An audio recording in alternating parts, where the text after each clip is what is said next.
Я приветствую вас, дорогие друзья, уважаемые гости и подписчики моего канала. Юрий Воскресенский на связи, эксперт из Беларуси. Юрий, приветствую вас. Здравствуйте, Александр, и здравствуйте, дорогие зрители и слушатели. Юрий, я хочу начать нетривиальным образом или наоборот тривиальным образом. Тут уже как пойдет разговор. Так когда война Беларуси с Украиной? Слушайте, мы с вами пошумели немножко, да, в начале самой рабочей недели. А тут как бы всю неделю идет бомбардировка информационная от Зеленского. Уже даже Лукашенко говорит, давай встретимся, Володя, обсудим отношения белорусско-украинские.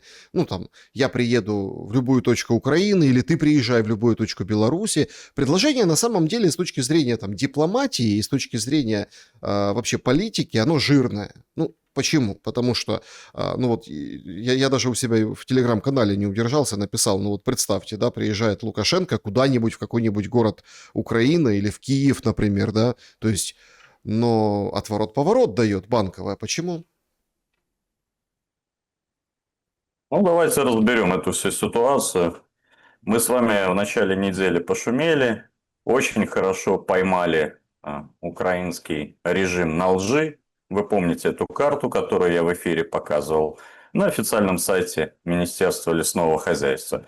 Это возвращаюсь к этому еще раз, только то есть представьте, как надо врать. То есть там вранье идет на процентов 95-100. Ну, то есть совершенно вот та карта, которую украинские паблики опубликовал, абсолютно не соответствовала официальной информации. И так они во всем. Значит, тут режим Зеленского, человека ненавистнический и преступный, он решает несколько задач. Ну, конечно, первая задача тактическая. Вы это прекрасно понимаете и со мной согласитесь. Отвлечь внимание от Ермака. Потому что это шок. Мы просто за эти годы привыкли уже к тому, что дно бесконечно пробивают. Но на самом деле это шок, что нацисты находились у власти, понимаете, назначали на должности ключевые по советам гадалок и шаманов. Это просто шок. И вот Зеленскому надо перебить эту повестку. Обязательно. И в этом плане он похож на Трампа, потому что Трамп тоже перебивает повестку острова Эпштейна. С Ираном у него не получилось, ну, они сейчас планируют военную операцию на Кубу. Ему очень нужна эта операция, потому что буквально через 1,5 месяца 250 лет независимости США, а результатов нету. Ну, таких стремительных, победоносных, как он планировал в Иране. То же самое Зеленский. То есть первая тактическая задача – это перебить повестку. Вторая тактическая задача. Вы же понимаете, что если война расширяется и продолжается, значит что? Значит не проводятся выборы. Военное, понимаете, военное положение, наличие военного положения все сложнее и сложнее обосновывать. И, конечно, открытие нового фронта, нового участка фронта позволит и дальше продлевать уже спокойно, без зазрения совести, военное положение. А этот военный узурпатор, я много раз говорил, что вы его недооцениваете. Он не собирается отдавать власть. Это тактические задачи. Стратегическая задача, понятно, что Запад готовится к войне. И мы вот просто пробежимся, буквально вот засекаем 1,5 минуты. У вас прошу. Значит, первое, Чехия. Чехия будет воевать с Россией. Мы начинаем подготовку к войне, потому что Россия является самой большой угрозой для нашей страны. Заявил не я и не Александр Шелест, а начальник Генерального штаба Чехии. Эстония начала строительство 600 бетонных бункеров на границе. Латвия восстановила обязательную службу, начала минировать все приграничные дороги. Литва восстановила военные городки, хотя за 35 лет после развала Союза ни одного дома не построила для военных. Построила 3 самых современных военных городка и разместила немецкую бригаду, перекрыла, взяла под контроль Сувалский коридор. Польша рекордные 5% почти ВВП, крупнейшая сухопутная армия в Европе. Они только одних из лучших в мире танков южнокорейских по 1000 штук заказали. Финляндия закрыла границы с Россией и держит в готовности, обучила 900 тысяч резерва мобилизационного. Афины воевать умеют, особенно на вот этой лесистой территории. Германия милитаризируется, разработала оперативный план для быстрой переброски 800 тысяч военных НАТО на восточный фланг. Франция перевела промышленность на рельсы военной экономики для экстренного производства артиллерии и самолетов. Все эти факты показывают, что они готовятся к войне, и стратегически им надо расширять военные действия уже на приграничной территории. Правда, мне казалось, что они это отсрочат и приурочат к политической кампании, потому что с точки зрения технологий всегда под политическую выгодно, да, там 30-го года. Потому что даже если кого-то фрика или национал-предателя не зарегистрируют, он скажет: я победил. И тем самым попытается внутри дестабилизировать ситуацию. Но они торопятся. Они торопятся, прежде всего британцы и европейцы, видимо, хотят и перебить вот этот американо-российский какую-то попытку диалога. Вот это основные причины. То есть тут сошлись тактические причины. Зеленскому продлить военное положение, увести скандал от сатанистов, которые управляли и управляют украинским государством. И стратегическое, пора уже расширять военные действия. Вот, собственно говоря, что происходит. Юрий, давайте все-таки о маневре Лукашенко.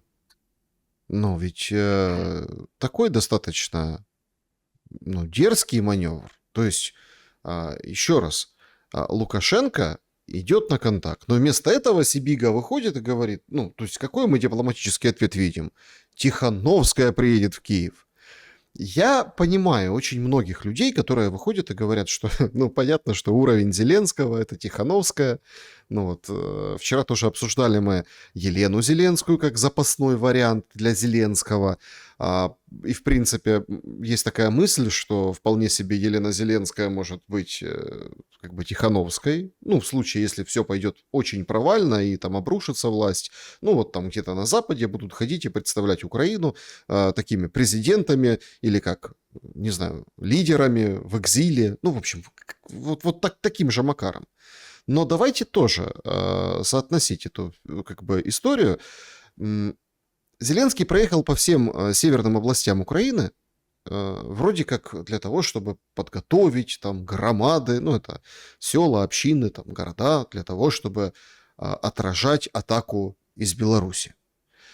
И говорит, что мы имеем возможность, мы в состоянии дать отпор, защититься. Более того, мы будем бить превентивно. Ситуация накаляется достаточно, такими семимильными шагами. К чему вот все идет в этих отношениях? И, опять-таки, то, как ведет себя Киев по отношению к Беларуси и Лукашенко, то, как выстраивается вот этот вот в эфире диалог между ними, наводит только на одну мысль. Опять-таки, мы отбрасываем отношение к Зеленскому, отношение к Лукашенко, что Зеленскому нужно, чтобы какой-нибудь там дрончик 2 или что-нибудь еще, или в общем, Зеленскому нужна вот какая-то провокация. Для чего? Для того, чтобы, опять-таки, весь фокус внимания прилип к Северному фронту. Но реально воевать, вот реальная война, та, которую мы наблюдаем на протяжении 4 с лишним лет, вот на Северном фронте, это же со всех позиций, даже с самых ультрапатриотических украинских, это же катастрофа для Украины. Абсолютно верно. И с точки зрения и стратегической, и тактической, это абсолютно невыгодно Украине. Но вопрос, отстаивает ли интересы Зеленский своего государства. И, может быть, мы-то рассуждаем с точки зрения нормальных людей. Зачем вам, чтобы площадь мемориала воинского в Киеве или во Львове увеличился как минимум в 1,5-2 раза. Зачем, чтобы у вас истребили последних оставшихся мужчин и заменили это все индусами и бангладешцами?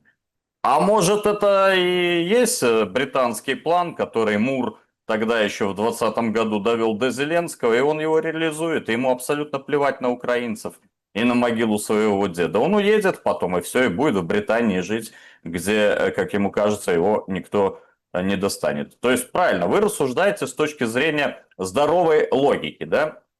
Вот, значит, с точки зрения здоровой логики, это абсолютная чушь. И с точки зрения вот, профессиональной дипломатии, политики, Лукашенко предложил великолепный вариант встречи. Вы знаете, что я все время критиковал российское руководство за попытку встречи с этим преступником по фамилии Зеленский. И после Старобельска с ним вообще встречаться нельзя. Это самый настоящий террорист-преступник. Но мы, Беларусь, у нас другой немножко роль. Мы не можем быть более русскими, чем сами русские. Поэтому у нас роль, во-первых, трудовое снабжение и обеспечение российского ВПК значит, оптимизация санкционных ограничений. Второе, попытка каких-то мирных урегулирований. Конечно, если бы была у нас мощь, как у Российской Федерации, Китая или Соединенных Штатов, поверьте, с президентом Лукашенко разговор бы с Зеленским был короткий. И именно к этому мы призываем российское руководство. Но с точки зрения небольшой страны, граничащей с таким безумным нацистским режимом, надо использовать все методы. Помните, этот зеленый клоун на колени даже вставал на стадионе? Так знаете что? С президента Лукашенко, как народного президента, корона не спадет. Он готов и приехать к Зеленскому, чтобы не было в Беларуси таких кладбищ и бомбардировок. И это очень хорошее предложение, и поэтому, вот так сказать, мяч, он на половине Зеленского. Мяч. Это хорошее предложение. Вот. А он вместо этого приглашает каких-то фриков. Связываться с фриками – это отдельная смехотворная история. Я лично в политике с 93-го, я знаю их вот с таких же малых лет, как был и сам. Нам было тогда по 16-17 лет. Вот. И это выросли эти люди, бездельники, которые никогда не работали, которых поддерживает, ну, понимаете, какие-то доли процента белорусского населения. Даже если есть определенная часть, которым не нравится сильная власть президента Лукашенко, пусть таких 10-15%, они традиционно всегда голосуют против президента, в то время как 80-85% поддерживает нашу политику. Но вот за этих фриков, вот за этих нацменов, вот за этот гребаный этнографический кружок в вышиванках и перепрыгивание под завывание через костер, их вообще не... Вы понимаете, режим Зеленского, вот все-таки как-то, не знаю, связано или это не связано, но все-таки Ермак, при том всем, что он сектант и язычник, ну как-то Зеленский был более добрее. То ли любви было больше, я не знаю, но он как-то не был такой агрессивный. А сейчас смотрите, как Ермака убрали, какой он стал злой. Так вот, Ермак не позволял себе выпады в адрес Беларуси и приглашать фриков. То есть, вот в отличие, понимаете, от украинских националистов, да, мне категорически не близка их позиция, но я их уважаю, они готовы жизнь отдать за борьбу. То же самое российские национал-предатели. Они уже жизнь не готовы отдать, но там очень мощный интеллектуальный потенциал. У этих наших фриков, аборигенов, понимаете, нет ничего, ни стратегии, нет. Эти люди, послушайте, вот без всяких эмоций, эти люди за 30 лет не написали ни одной программной статьи. Понимаете, он их приглашает, особенно вот эту даму, которую все белорусы ненавидят. То есть, с точки зрения стратегической, это абсолютно неверное решение. Сегодня в Беларуси не на кого ставку делать, У нас нет национал-предателей. А вот эта кучка, что уехала, она абсолютно никак не влияет на политические процессы. И даже, смотрите, опять-таки, бьем фактом. Знаете, как у нас Лукашенко нас научил? Факты на стол. Понимаете, одно дело тут сидит Воскресенский или там кто-то, бла-бла-бла. Смотрите, оценивают после 2020 года число уехавших в Беларуси, с Беларуси от 350 и выше тысяч. Кто-то называет, в частности, Европарламент в своей резолюции назвал цифру 500 тысяч человек.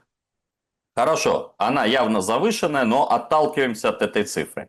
В выборах в их оппозиционные органы, они же там уже эти 500 тысяч условные в безопасности, правильно? Так вот, в их выборах участвовало 6700 человек. Понимаете? А сколько паспортов раздали? У них же там есть свои пастора. 1,5%. Ну, паспорта свои, вот эти. Да.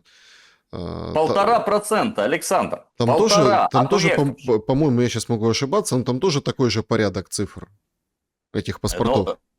Та же история. За этими паспортами Новой Беларуси, которые они напечатали, тоже примерно 1-1,5% обратились. Понимаете? То есть 98,5% уехавших релокантов, которые, безусловно, обижены, что они покинули нашу страну, в том числе по причине нарушения закона, они их не поддерживают. И приглашать вот эту даму с этой всей публикой, я уже не говорю, из которых половина, понимаете, это сотрудники спецслужб, ну, настолько смешно, вот помощник этой Тихановской, Вечерка, он внук первого секретаря Витебского обкома КПБ и сын, значит, работника КГБ, понимаете, который рядился филолога. Вот, то есть они фактически кого себе приглашают? Наши спецслужбы. Это неэффективно, и мне кажется, Зеленский делает большую ошибку. Он недооценивает мощь белорусской армии и решимость белорусского президента. Да, белорусский президент не спешит, да, он говорит корректные вещи, да, он все называет «Володя, одумайся», пытаясь хоть как-то договориться с Зеленским. Вот. Значит, но поверьте, красных линий не будет. И зачем это Зеленскому? Мы ни на кого не собираемся нападать. Мы живем в своей стране, никого не трогаем, всех призываем к миру. У нас же нет никаких территориальных претензий. Я вам говорил, что в Беларуси демаркирована граница со всеми странами. Вообще никаких нет претензий, понимаете? И белорусы, они все-таки не воинственная нация. Наше дело труд. Труд и партизанщина, если на нас нападут. Вот здесь мы мастера. А куда-то нападать, тем более стрелять в украинцев, вряд ли мы на это пойдем. Это практически исключено. Только в случае, если Зеленский начнет организовывать провокации. И вот мы бьем в колокола, чтобы хоть как-то довести до Зеленского, до его окружения, что не нужно этого делать. Это катастрофическая будет ситуация, прежде всего, для украинского режима. Да, нам будет Смотрите, плохо. тут же какая история? Тут же как бы есть такое утверждение, вот почему, например, там Тихановскую зовут, а Лукашенко вот видите, отбревают от этих встреч, хотя, в принципе, ну, подождите, ровно для того, чтобы, опять-таки, обезопасить северный фланг, по которому сейчас катается Зеленский, ну, это логичный шаг. Ну, то есть это логично, да, и, опять-таки, ну, то есть я не пытаюсь как бы играть там на стороне Зеленского ни в коем случае, да, потому что это человек, который там санкции на меня ввел и так далее. Ну, давайте так. Ну, вот встретиться с Лукашенко, да, объясниться. Встреча с Лукашенко ускоряет вот эту, ну, давайте так, я подберу слово, неподготовленную встречу с Путиным в разы. То есть, если Лукашенко приезжает куда-нибудь в Украину, куда угодно, так он его на фронт может отвезти. Лукашенко. То есть, взять, встретиться где-нибудь там в Краматорске, например. То есть, вообще, по-моему, то есть вот потерялась вот эта нить, понимаете? Все говорят, я вот наблюдаю за Зеленским, все говорят, вот у него там инстинкты, у него чуйка, у него медиа, у него... Ну так тебе, Лукашенко говорит, в любой точке Украины. Ты его бери и в Краматорск приглашай. Ты с ним садись и говори. Да, пускай это будет протокольная встреча, ни о чем, но сам факт этой встречи тебе уже по-другому даст повод вызывать условно на вот такую, да, неподготовленную встречу Путина. Вообще это же политика, это так делается. И люди тогда немножко, ну, смотрите, на задний план уйдут вот эти все вещи, что он там кости нациста привез, да, Мельника перезахоронил. На задний план уйдут даже вот эти жуткие трагедии, причем давайте честно, эти трагедии это потому, что война продолжается. Это потому, что кто-то, куда-то, какая-то цель или искусственный интеллект срисовал цели. Ну, вы упоминали Старобельск, да, это ужас. Но даже это ты перекрываешь своим статусом. Встреча с Лукашенко даст статус, да, у противной стороны Российской Федерации. Но этого в мозгах даже нет. То есть если мы до этого момента там предполагали, надеялись или каким-то образом думали, что у Зеленского все под контролем, у него все хорошо, вот он такой, как бы, он операционное управление вот этим всем осуществляет, да, там срок вышел, 7 лет прошло, но тем не менее, ну а кто кроме него, да, там помогают ему там эти партнеры, Британия, ну хорошо, пускай Британия, то есть украинцы же как к этому относятся, внешнему управлению, ну британские, ну там советники, ну понятное дело, ну там, пускай даже им руководят, пускай, это не крамола, но сделать интересные, важные политические шаги в критический момент – все же от него этого ждали. А он оказался, ну вот, пустышкой. Почему не использовать эти моменты? Такое ощущение, что у нас происходит как бы вырождение вот этого образа, как это, молодого, не из системы и так далее, и так далее. И это могут, ну, постичь, понять только люди, думающие и понимающие ситуацию и геополитический вообще процесс, который сейчас вокруг Украины. Рубио вчера выходит, говорит, до свидания, Анкоридж. Ну, не Анкоридж, а до свидания, переговоры. Россия, Украина, США. Все, мы как бы, мы единственные, с кем они готовы были говорить две стороны. Ну вот, мы вернемся, когда динамика примет другую форму. Ну, явно, что Рубио говорит о том, что когда попрет продвижение на фронте или еще больше крови будет, правда? Конечно, эта война будет носить долгий и затяжной характер. Я все время это подчеркивал. И еще раз повторюсь, с точки зрения защиты украинских национальных интересов и украинского суверенитета, Зеленский просто вредитель, самый настоящий преступник. Но, понимаете, он же не связывает свою жизнь с Украиной. Но он не будет, он вот так спокойно ходить по Украине. Даже как Порошенко. Вы понимаете, что он уже причастен к убийству около миллиона человек. К убийству и ранению, и искалечиванию. Да? Если все это совместить, миллион гарантированно. Ну, извините, одних искалеченных госпожа Зеленская сказала 350 тысяч. Это только на территории, это только украинцев, да? Значит, он спокойно ходить не будет. Мы с вами в эфирах, не только мы, другие эксперты, уважаемые, прогнозировали, что будет, когда с фронта вернутся люди. Смотрите, каждый день убийства, да, резня, гранаты, взрывы с этими ТЦКшниками. Так это в бегах, это еще малая толика от тех, кто сейчас находится на фронте. Вы представьте, что будет, когда они вернутся с фронта. И в том числе случайно увидят, пусть даже с небольшой охраной, Зеленского, который селфится на Крещатике. Вы понимаете, что с ним будет? Поэтому с этой точки зрения он все делает неправильно, непрофессионально, не дипломатично. Но с точки зрения реализации замысла англосаксов по истощению России, по взаимному убийству славян, по зачищению территории и заселении жителей отдельных Ближнего Востока и индусов, и бангладешцев, и пакистанцев. Слушайте, реализует прекрасно план. Украинских мужчин уже почти не осталось. Либо прячутся, либо на войне. Женщины украинские, либо в борделе немецком. Извините, официальные данные. Прочитал в Забильде, написано 50% в немецких домах терпимости украинки. Используют только официальные данные. Или данные, которые озвучивает медиа. Публичные Потому данные, что, да. да, публичные, потому что на них элементарно можно подать в суд и сорвать большой куш, если это неправда, по крайней мере, на Западе точно. Дети украинские выехали. Где все мальчики в 10-11 классе? Никого нет. То есть, понимаете, с этой точки зрения, с точки зрения ущерба российской экономики, он работает эффективно. Он точечно выпиливает, понимаете, взрывает, организует теракты, мобилизует российских школьников, ждет, когда зреет этот русский бунт и недовольство, использует территорию прибалтов.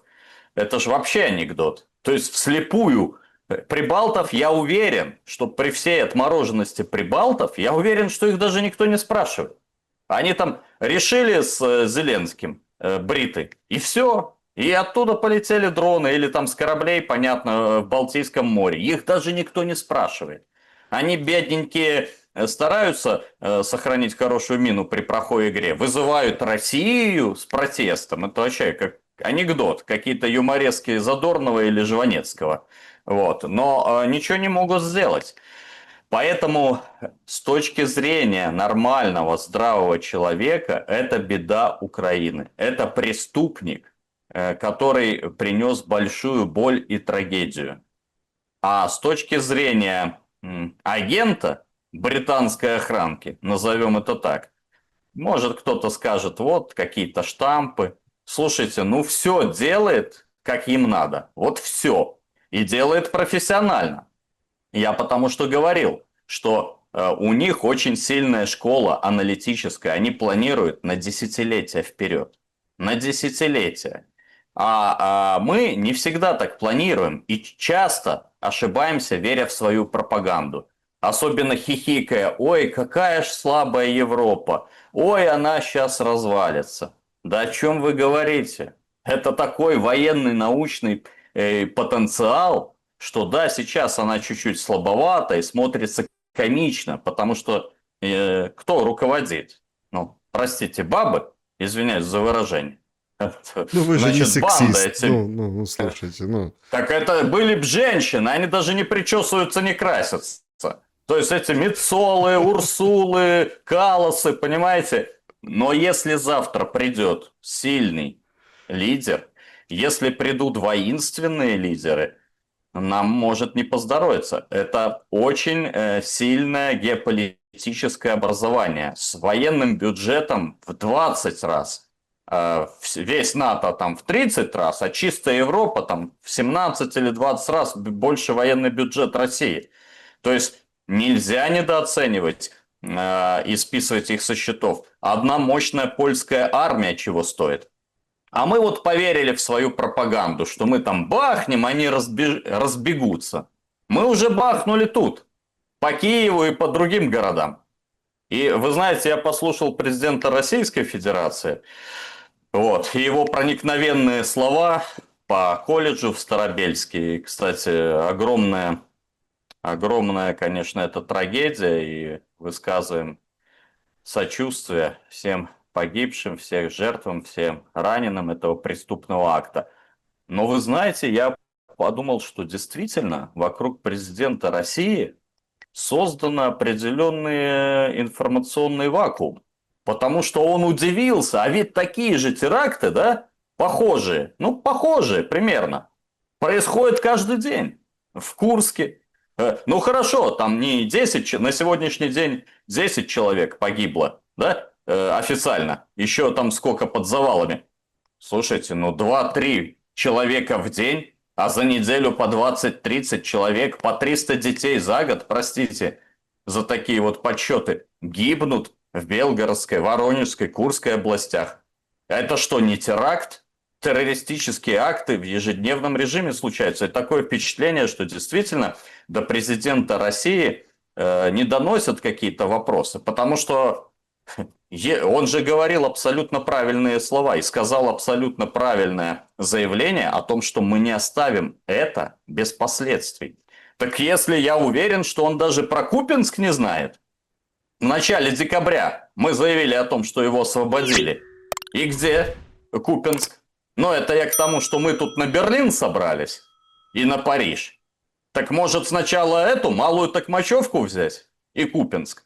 То есть я уверен, все-таки я думал, это дело в кремлевском руководстве, но мне кажется, действительно, вокруг высшего руководства создается определенный вакуум, чтобы не расстраивать, чтобы не докладывать.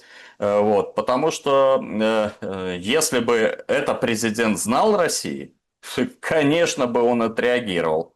Это вы на белом глазу докладываете о том, что вы взяли какой-то город, проходит полгода, и он не взят. Это не говорит о том, что у российской армии нет успехов. Успехи хорошие. Двигается фронт по всем направлениям. И будет двигаться. И освободится Донбасс. Не пусть не через год, через два. Но вы знаете, что Константиновка уже на грани. А это значит, с четырехградия станет трехградие. Уже станет проще логистически дальше освобождать донецкие города. Но просто если бы мы более корректную имели информацию, и если бы те, кто втирает очки, отвечали за это, то, конечно, бы успехи у нашей российской армии, Союзной Республики Беларусь, были больше. А какой будет ответ? Многие заметили, что, ну, все же сравнили, это же совсем недавние слова. Произошел скачок от господина Зеленского, как говорит Путин, до, опять-таки, неонацисты, ну, вот это все хунта и так далее, и так далее. Смотрите, ситуация, ну, действительно вопиющая, я присоединяюсь там к вашим соболезнованиям. Ну, что говорит Генштаб Украины? А мы эту, как это, базу или штаб-квартиру Рубикона поразили. Ну, опять-таки, еще раз, мы, как люди гражданские, люди, которые думаем над тем, что происходит, все прекрасно все понимают. Украина, украинцы вообще все понимают. Потому что, ну, давайте честно, ну, гражданские, полугражданские, ну, там, логистические пути, отели, общежития, так или иначе используются с украинской стороны, ну, давайте так, в двойном назначении. Ну, начиная от того, что машины, фуры с тентами новой почты перевозят всякое разное, да, начиная с того, что там эпицентры вот эти, это же там логистические хабы, и заканчивая элементарными, то есть там размещениями солдат то там, то там, то там, то там. Ну, если не всех солдат имеется в виду, да, понятно, что, ну, как какой-то верхушки, руководство, то есть даже война идет, то есть все прекрасно понимают. И условно, тут же какая логика? У меня просто два варианта того, что произошло. Вариант первый – это, опять-таки, четкая аналогия с школой девочек, ну, потому что там техникум педагогический, там девочки, да, то есть, и потому что это ошибка, видимо, Палантира и его искусственного интеллекта. Карп недавно приезжал. А вторая версия – это вот элементарно вот такая штука, которая, ну, вот там перемещаются, они же все мобильные, вот эти там дрончики, да, дроноводы. Они там оттуда поуправляли. Это у нас ходят и рассказывают, ну, я имею в виду с украинской стороны, рассказывают, вот, ты сидишь за 500 километров от фронта, сидишь как на компьютерной игре управляешь, войну воюешь, типа, как хорошо, кофеек попивая, уничтожаешь там каких-то солдат на позициях. Но, ну, так же и с другой стороны. Ну, то есть механика такая же. И, соответственно, идет вот эта ротация, перемещение и так далее, и так далее. То есть тут или слив каких-то координат, там точных, неточных, или каких-то там использования вот этого объекта когда-то, да, или в момент времени, или до, или после, и так далее. Или ошибка искусственного интеллекта. Но Генштаб Украины и Украина это никак не комментирует, не признает, да, То есть говорит, а мы там поражали вот такую цель, все. Ну а чего мы хотим, что кто осудит Украину, понимаете? Ну, если, Никто. если выходят греки и говорят, ребята, как бы вы немножко так напрягаете, что это ваши вот эти дроны, катера, которые там надводные, а представьте, у нас идет министр иностранных дел Греции, выходит и говорит, идет круизный лайнер, ну это то, что, с чего кормится Греция, да, то есть идет, а тут ваши дроны, это же опасность, не со взрывчаткой, что вы делаете? Ну и какая реакция? Типа от НАТО, да, от Евросоюза, от НАТО. Не-не-не, все хорошо. То есть Украина пытается дать асимметричный ответ. Греция, пошла вон. Не вякай и не открывай рот. Ну так, конечно, этих старобельсков будет чем дальше, тем больше. Так мы же все это говорили. Мы ж все это говорили. И в этом Старобельске вина, в том числе части вот этих мерзких охранителей, которые тусуются у вас в комментариях. Вот этих всех идиотов, простите, полезных. Ведь если бы они не лизали зад, а говорили, что черное это черное, а белое это белое, и говорили корректно, не призывая к каким-то действиям, просто били в набат, обращали внимание высшего политического руководства, что если вы заявляете про красные линии, вы должны отвечать на все их переходы. Мы ж Беларусь, мы ж не заявляем про флот там, да, или про Курскую. Мы говорим, вот у нас красная линия границы. Если вы переходите, все, что есть, летит на вас. Все, стираем все. Все, что видим. Цели уже давно обозначены. Если вы 10, 20, 30 раз говорите о красных линиях и в ответ ничего, то, естественно, противоположная сторона наглеет. Поэтому, конечно, надо бить в набат и на любых встречах, на заседаниях, на каких-то народных фронтах. Корректно обращать внимание политического военного руководства, что нацисты должны отвечать за свои слова. После того, как нацисты, преступник Федоров сказал, что он будет убивать 50 тысяч русских в месяц, по-моему, и мы не можем дать никакого ответа. Он что, в бункере сидит, как Зеленский, его британцы, что ли, охраняют? Поэтому не мое дело советовать высшему военно-политическому руководству России именно как отвечать. Но отвечать по гражданской инфраструктуре украинцев было бы неправильно. Самое эффективное, позволю себе привести пример, самое эффективное – это отрубание голов. Посмотрите, как эффективно работал и работает Израиль.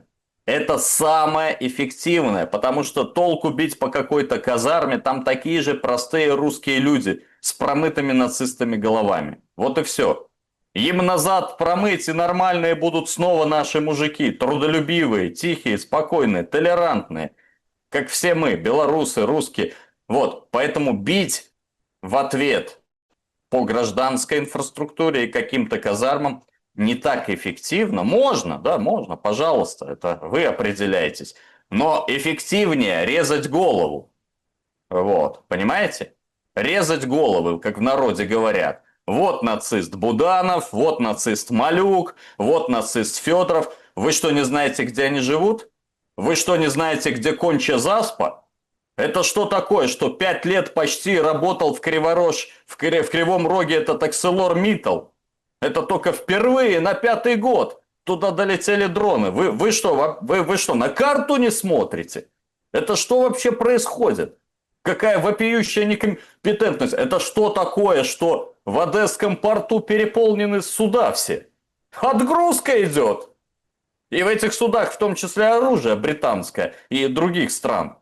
Что вообще происходит? И разве мы можем обеспечить эффективный результат такими действиями? Знаете, мне очень уважаю некоторых аналитиков, таких вот Царев, да? Один из таких основателей русской весны. Ну, то, что он в канале написал, слушайте, я не буду обзываться, да? Хотел сказать, дурак, но не буду обзываться. А почему, значит, мы должны требовать разгрома? У нас же хорошо, мы пробили сухопутный коридор в Крыму, да? И мы вернули там в родную гавань 2/3 Донбасса. Так, Олег и все, кто его читает, ты что, не понимаешь, что дальше будет? Что дальше сейчас заканчивают милитаризацию к 28-29 году. 350 современных заводов будет у Европы. Мобилизуют поляков, румынов, еще каких-нибудь восточных лимитрофов. И отобьют назад эти 2/3, понимаете? И перекроют сухопутный коридор, используя беспилотные летательные аппараты. Ты что, не понимаешь это, что? Это же основа, это, понимаете, это настолько просто, как русский алфавит из 33 букв. Если ты не ликвидируешь нацистский, человека-ненавистнический режим, то он укрепится еще больше, еще больше. С детского сада они взращивают тех, кто зигует. Вот. Понимаете? Это же все очевидно. Режим должен быть ликвидирован. Должна быть произойти полная денацификация и демилитаризация. Только тогда мы в России, в Беларуси можем спать спокойно. Ну не сможем мы, Александр, спать с этими больными, понимаете? Ну люди по кладбищам ходят, землю собирают для заговоров. Это нездоровые люди. Это полуумные нацисты. Я помню, в 21 году был на экономическом форуме в Киеве, пока мне СБУ не запретила въезд в Украину. И помню этот КВЦ Парковый, и там какие-то вот его окружили, какие-то там 200 молодчиков в форме, они там против кого-то там противостояли. Это было страшное зрелище. Это вот этот нацизм, он вот коснулся, я в метре от него был. И пока вы этих молодчиков не зачистите, не ликвидируете, ничего не будет. Поэтому, с моей точки зрения, ответ должен по центрам принятия решения практическим. Еще раз подчеркну, я прекрасно понимаю, что стратегические центры принятия решений там, в Британии. До туда, наверное, мы не готовы еще дотянуться. Хотя я убежден, если бы мы действовали дерзко, вот пример Ирана. Все, Иран показал, как надо работать и как надо действовать. Вместо этого мы бесконечно принимаем заявления. А если кто-то говорит, так а что вы в Беларуси? Да, в сотый раз говорю, в сотый раз говорю. Если бы Лукашенко был в Кремле, нацистского режима в Украине не было бы. И прибалтийские лимитрофы бы стояли по стойке смирно. Или уважительно дружим, взаимодействуем, торгуем. Или мы будем защищать всеми силами и средствами национальные меньшинства, над которыми Эстония, Литва и Латвия издевается в течение 35 лет. 35 лет они вот здесь... Приехал недавно Росликов, депутат Рижской думы в Минск, мы поговорили с ним. Они ж 35 лет издеваются не только над русскими, они издеваются над узбеками, над белорусами, над казахами. Понимаете, все законы ЕС нарушают. К слову, были даже резолюции специальные Европарламента. А мы с ним так торговали, с ними, что в одни из годов Эстония вышла там в шестерку крупнейших экспортеров там природных ресурсов, металла, еще чего-то. Понимаете? Так дело не пойдет. И надо что-то делать. И я думаю, что вот этот, может быть, Старобельск и то, что эту информацию довели до главнокомандующего, он заставит применить какие-то более эффективные меры. Тем более, что выборы в сентябре не за горами. И для того, чтобы Единой России обеспечить триумф, нужны успехи. И эти успехи заключаются не в том, чтобы село очередное взять, а в том, чтобы нанести непоправимый, сокрушительный удар по нацистской машине Зеленского. Нет, ну понятно, что как бы тут ваша апелляция к сухопутному коридору. Вот сегодня там дорога из Мелитополя на Джанкой закрыта. И, ну, об этом вчера еще писали, сегодня вот так более разошлось массово, и поезда не ходят. То есть почему? Потому что дронами это все дело простреливается и так далее. Все понимают, почему. М, И непонятно, вот сейчас смотрите, какая штука.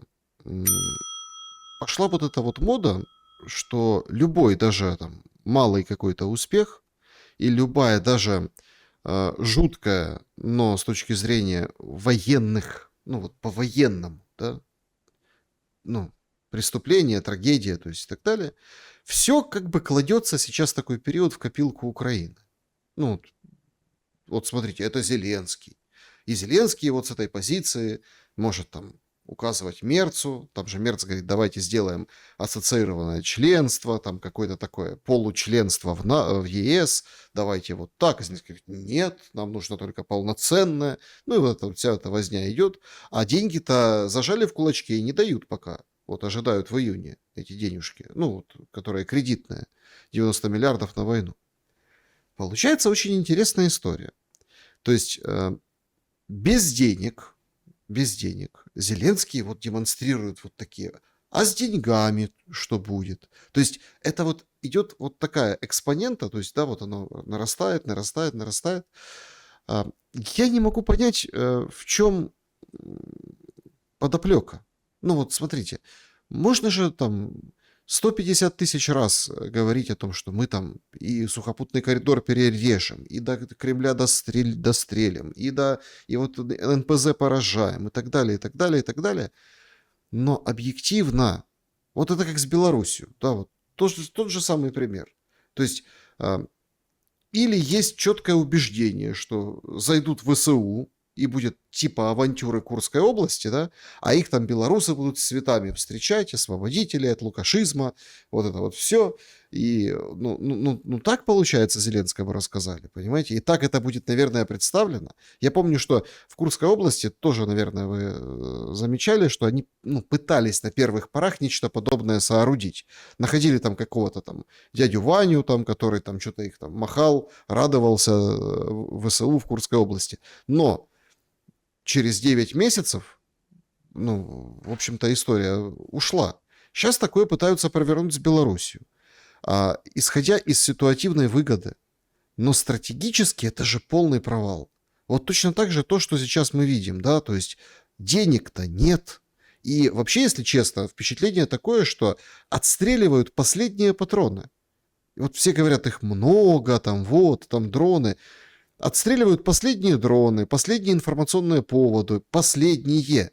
Потому что дальше, ну, нужен ящик денег, сумка с деньгами, которые прижимистые европейцы выдадут, но взамен, например, на рычаги, да, власти в Украине, взамен, например, на Ермака. Вот так это все выглядит, понимаете? И вот тут возникает другой момент. Получается, что в медийку не умеют играть с противной для Украины стороны. Почему? Они играют на своей территории, на территории западных стран. Деньги у них будут, напечатают столько, сколько нужно. И дадут любое оружие, включая, если надо, и элементы тактического ядерного оружия. Вот я в этом убежден абсолютно. Дело в том, что, да, слушайте, с такими деньгами, которые есть у украинских нацистов, они могут и сами достать это ядерное оружие. Ну, или какие-то, условно говоря, какую-то небольшую партию урана. За такие деньги можно достать все, что угодно. То есть они работают на свою аудиторию, на западную аудиторию. И кто тешит себя иллюзиями, что вот-вот, дескать, Запад скоро прекратит. Вы что, родные, не понимаете, что это одна банда? Что они уже кровью связаны, понимаете? Что уже вложено столько сил и средств, что не могут отступиться назад, потому что конец всем будет. Вместе с Зеленским все пойдут на дно. Если им выходить из этой всей ситуации, то только под давлением Соединенных Штатов Америки. Но этого давления не будет, потому что Трамп после своих авантюр потерял рейтинг, потерял своих сторонников. И он проиграет, и мы увидим еще большую интенсификацию. Поэтому я и говорю, что сейчас, вот с моей точки зрения, надо торопиться до ноября, пока у власти Трамп. Он хоть как-то не то чтобы прикроет, но как-то закроет глаза, понимаете? Дальше будут демократы, они более агрессивные. Вот. Поэтому ситуация очень сложная. И, к сожалению, все вот эти надежды, мирные саммиты, они все время умышленно, вы заметьте, умышленно гасятся прежде всего украинской стороной. Вот даже этих несчастных детей взяли, скинули, по-моему, 16, да, туда беспилотников, 3 волны атаки, погибли все эти девочки. Для чего? Потому что это ж технология. По технологии нужен такой, знаете, жесткий цинизм. Вот, понимаете? Чтобы жесткач такой был, чтобы кровью все залито. Это ж сериальщики. В сериале лучшие умы аналитические, американо-британские. Вот, потому что они зад не лижут, как здесь у нас принято, вылизывать. Они там взяли кофеек, маркеры, да, популярно рассказывают, да? Чертят, рассматривают варианты, планируют на 10, 20, 30 лет. У них запас большой, поверьте. Самая мощная экономика в мире у США после Просто, Китая. понимаете, тут же какой-то, тут цинизм, да, причем вот, Да, так это ж им смотрите, надо. тут, Им надо тут, много крови. послушайте, здесь очень важный момент. Старобельск — это Украина. Правильно, своих собственных убили граждан. Понимаете, Свой народ. в чем история? Вот вчера был этот совбез. Ну, что мы услышали от сторон? Китай говорит, ой, призываем вас там не бить по гражданским. США говорит, ну, садитесь уже, давайте переговоры о прекращении огня. Британия намекает, что ну, Британия, Украина, там, по-моему, какая-то прибалтийская страна, Латвия, наверное, еще, по-моему, кто-то. Они что говорят? Ну, дезинформация. Я хочу, чтобы все просто... Вот мы вот с вами вот обсуждаем вот это, да, и люди... Понятно, что все устают от этого ужаса без конца. Но давайте честно, да, то есть происходит убийство или атака, ну, убийство и поражение, раненых много, то есть детей, да, то есть этого колледжа. Россия выходит в Совбез ООН, а ей там на Совбезе говорят, типа, или сами себя, там, рязанский сахар, или это вообще невозможно верифицировать. Невозможно верифицировать что? Я, потому что Старобельск — это Украина, предлагаю это примерить, например, на Киевский дом, когда 24 человека погибло. Вот просто примерить. То есть прилетает ракета, погибают 24 человека. Вы приходите в Совбез, а вам говорят, это вы сами себя, это невозможно верифицировать, там нет наблюдателей, да, и так далее. То есть это же цинизм и двойные стандарты высшей меры. И мы вот мы с этим, получается, живем и воюем. И когда вот вы говорите там, ну вот США вышли из переговоров там и так далее, Трамп там что-то прикроет, так а мы в этом и останемся. Ну вот так и война закончится, понимаете? Вот так раз и все. Потому что, ой, там невозможно. Это дезинформация. То есть по всем они закончат войну, а все равно будет выходить и говорить, это дезинформация, мы не закончили войну, хотя сами закончили. Ну, то есть идет абсолютная ложь, абсолютно. И, понимаете, ладно бы цели были какие-то высокие. Вот вы когда там несколько раз в начале программы нацисты, ну, у них какая-то идея хоть была, да, она душераздирающая и ненавистническая, я не оправдываю. Но это были идейные, ну, там, идейные люди. А тут какие цели? Заработать? Ну, так правильно говорили там деды и прадеды, в гроб не унесешь с собой. Да, в общем-то, от таких идейно заряженных людей украинский режим подчеркнул не так много. Все-таки больше они заточены на воровство и коррупцию, вот, нежели на нацистскую идеологию, но нацизм тоже присутствует. И почему мы о нем говорим? Потому что если его не устранить, да, не выкорчевать, никакое мирное соглашение, Александр, не имеет смысла. Ну хорошо, ну вот подписали мирное соглашение.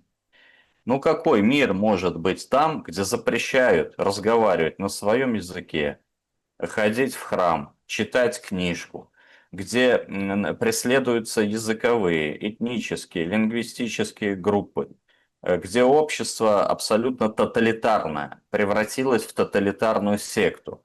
Ну какой может быть из вот это значок поправляй, сердце бьется все время. Вот. Все жаловались, что очки поправляю, купил новые очки. Сейчас сердце за все бьется, понимаете, за то, что происходит, вот даже значок, госфлаг наш не выдерживает. То есть надо принципиально разговаривать с украинским политическим классом, если мы хотим устранить все эти причины и попытаться начать возвращаться в нормальное время, чтобы через поколение забыть вот эту всю трагедию, а она забудется. Слушайте, Великая Отечественная трагедия была на порядок больше. Но без желания украинского политического класса этого не произойдет. И, естественно, без желания Зеленского. Потому что Зеленский сейчас является военным узурпатором, он контролирует всю страну, никакие выборы он не собирается проводить, а если его принудят, то их, естественно, сфальсифицируют. И этот человек – это главное препятствие к миру. Поэтому, понимаете, это же тоже, ну просто такая истина. И просто все, вот вспоминая это то, что произошло с Зеленским, вот это переобувание, не понимают, как мы это допустили. Ну, слушайте, дали бы ему $1 миллиард, на офшорку перевели, поговорили бы. То есть, как надо было действовать? Я не люблю вспоминать прошлое, надо думать, что делать дальше. Но надо было дать ему, слушайте, дайте ему $1 миллиард. Все. Нет, не дали. Хорошо, его перекупили британцы. Значит, нейтрализуйте его. Значит, его ликвидировать надо, понимаете, политически. Вот, политически, как фигуру. Дальше делайте выводы сами. Чем 1 миллион убитых и раненых. Не получилось, ну, Да. значит, надо воевать по-настоящему. Вот было на прошлой неделе атака 3-дневная. Российская армия показала, как воевать по-настоящему. Надо цели, надо подключать украинцев. Украинцам же ничего не сказали. И вот я никогда в эфирах не говорю, что вот там, знаете, фотографируйте места дислокации, ведите подпольную какую-то борьбу, это опасно для жизни. И им нет никакого посыла. Смысл вести подпольную борьбу в Николаеве или Одессе, если в Москве не дают никакого посыла, что вы наши люди, что мы вас защитим, что мы вас освободим. Так если вы нафиг никому не надо, значит, надо беречь прежде всего свою жизнь. Но вопрос с точки зрения русских национальных интересов, человеконенавистнический режим надо отрезать от моря. Это базовая установка. Тогда бриты потеряют интерес. Но он будет присутствовать, но уже не такой активный, понимаете? Им все-таки нужны эти черноморские выходы. То есть надо ставить задачи. Если ты задачи поставил и четко сказал, то и украинская громада поддержит. Вот мы обратились, главнокомандующий, к военнослужащим украинским, да? Не выполняете приказ. Так вы ж на всю альтернативу обрисуйте. Как это военнослужащий не выполнит приказы? Его же сразу расстреляют или там в тюрьму. Да. Это же смертельно опасно. Так ты напиши, ты проведи конгресс украинского народа, жителей громады Сумской, Днепропетровской, Одесской, Николаевской. Вот какие надо цели. Даже если ты освободишь Донбасс, как говорит Царев, что сухопутный коридор. Но это же, слушайте, дураку понятно, что будет с этим коридором.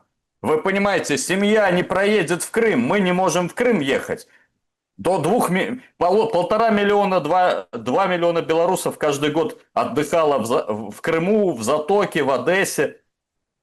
Как этот поедет семья с детьми, если завтра туда беспилотник прилетит? Это вопрос к Цареву и чуши, которые они говорят. Пока не будет устранена эта угроза, ничего не будет. Эту угрозу надо устранить при помощи украинцев, потому что это наши люди. У нас здесь полно в Беларуси украинцев, и они говорят, что там все поддерживают и Беларусь, и Россию, говорит, только не могут это говорить. Их сразу в тюрьмы садят. И говорят, мы не можем ни на могилы приехать, ни домой, ничего. Зачем это надо было тогда начинать? А если вы уж начали, есть пословица, взял мяч фигяч, особенно в условиях нынешних реалий. Вот это все сказки о том, что вот НАТО тогда развяжет войну. Конечно, оно развяжет, только в 30-м, когда подготовится. Так неужели непонятно, где там эти великие советники? Значит, с дипломами, с докторскими степенями, там, Ушакова и так далее. Неужели непонятно, что это произойдет? Только в 30-м году, когда они будут готовы. А сейчас они не готовы. И поэтому мне лично больно на это смотреть, потому что ни Старобельска, ни Белгорода, ни Курска не было бы, если бы была решительность. Решительность. А для этого, как я понял, посмотрев последнее заседание, ведь Путин говорил все правильные вещи. Я понял абсолютно четко, что вот этот тезис, да, царь хороший, бояре плохие, он действительно у нас так работает. Я абсолютно уверен, что ему не дают никакую информацию. Такую, знаете, ну вот представьте, если бы Путин узнал, что Купинск не свободен. А это важно, это очень важно. Если ты объявляешь, что что-то свободно, что что-то за что-то награды получаешь, а это полгода как, даже близко нет. Ну, слушайте, ну логично, что за это надо ответить, за эту ложь и обман. Вот. И так во многом. Поэтому стратегически я хочу вот разжевать по-простому еще раз сказать. Стратегически, если мы не устраним человеконенавистнический, ну, коррупционный характер режима украинского, мы не можем спокойно наслаждаться жизнью в Донбассе, даже когда его полностью освободим. Ну, вы представляете, сколько они денег будут тратить на бесконечные теракты, на работу с нашей молодежью, на взрывы логистических путей. Надо отобрать у них взрывчатку, понимаете? Только так.